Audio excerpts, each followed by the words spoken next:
कैसे देखते हैं, कैसे रेट करते हैं और क्या टेक अवे है इस भाषण का?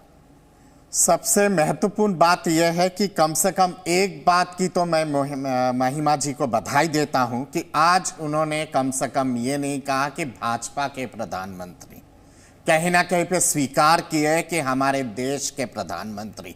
नहीं तो कांग्रेस ने तो ठान ही लिया है कि भारत के प्रधानमंत्री, बीजेपी के प्रधानमंत्री उनके प्रधानमंत्री है नहीं।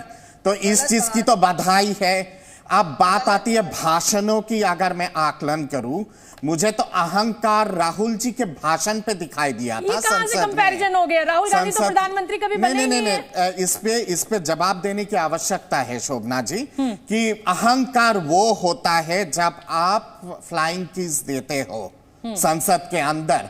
अहंकार वो होता है जब आपने भारत जोड़ो यात्रा की आप महीना, एक तरह से 20-22 मिनट का भाषण आपका वो भारत जोड़ो यात्रा पे ही रहता है। वो भाषण दूसरे विषय के लिए था, पर आपने सिर्फ अपना सेल्फ प्रेज वहां पे किए।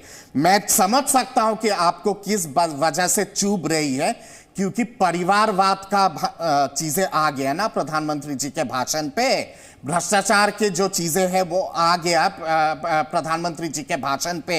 एपीसमेंट की बात प्रधानमंत्री जी ने की है। तो ये सारी चीजें तो आप लोगों के बुनियादी आधार रहा है आपके डीएनए में।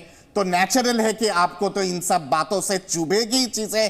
और उपलब्धि की जहां बात आती है, उपलब्धि के बारे में, भारत के बारे में केवल भारत के लोग नहीं कहते हैं।